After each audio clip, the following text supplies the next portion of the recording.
एक समय की बात है, किसी गांव में एक अंधी बूढ़ी माई रहा करती थी। वह अपने बेटे और बहू के साथ रहा करती थी।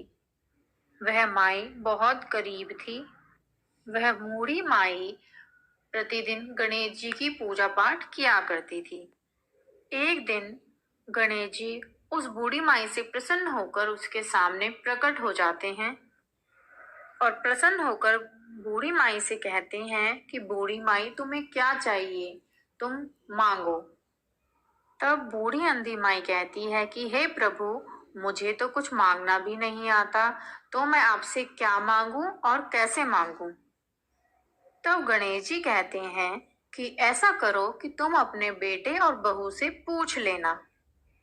मैं कल फिर दोबारा तुम्हारे पास आऊंगा और कल तुम जो चाहे मुझसे मांग लेना।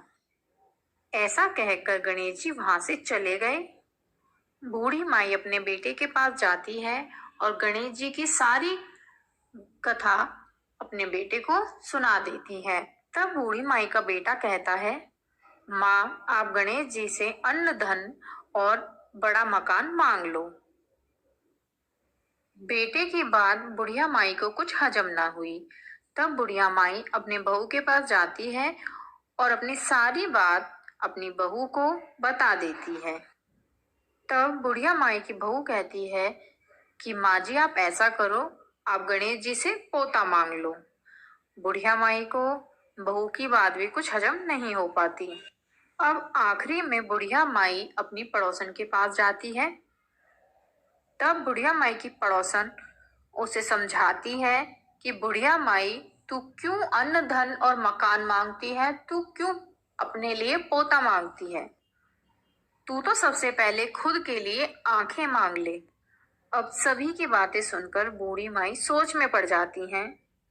अब अगले दिन बूढ़ी माई पूजा करने के लिए बैठती हैं और पूजा करने के बाद गणेश जी उनके सामने दोबारा प्रकट हो जाते हैं और बूढ़ी माई से कहते हैं, हे बूढ़ी माई, सोच लिया तुमने, तुम्हें क्या चाहिए, मांगो, तुम्हें क्या मांगना है। तब बुढ़िया माई गणेश जी के सामने हाथ जोड़कर खड़ी हो जाती हैं और कहती हैं, हे प्रभु, मुझे तो मांगना नहीं आता, लेकिन अगर आप मुझे कुछ देना ही चाहते हैं तो आप मुझे यह वरदान दीजिए कि मैं अपने महल से घर में अपने पोते को सोने की चम्मच से दूध पीता हुआ देखूं। तब बूढ़ी माई की बात सुनकर गणेश जी मुस्कुराने लगते हैं। कहते हैं, अरे बूढ़ी माई, तुमने तो बिना कहे सब कुछ मांग लिया, तुमने तो मुझे ठग लिया। तुमने तो घर, मकान, दुकान, सोने की चम्मच और पोता और साथ ही साथ अपने लिए आंखें, सब कुछ मांग लिया। जब आंखें होंगी तभी तो तू इन सब चीजों को देख पाएगी और तेरे धन दौलत होगी तभी तू मकान में सोने की चम्मच से अपने पोते को दूध पीता हुआ देख पाएगी। चलो बुढ़िया माई, मैं तुमसे प्रसन्न हूँ, मैं तुम्हें आशीर्वाद देता हूँ, तुम्हें यह सब प्राप्त हो।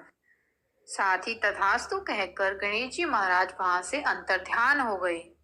और देखते ही देखते बूढ़ी माई की झोपड़ी एक आलीशान महल में बदल गई। बूढ़ी माई के अन्न धन का भंडार भर गया।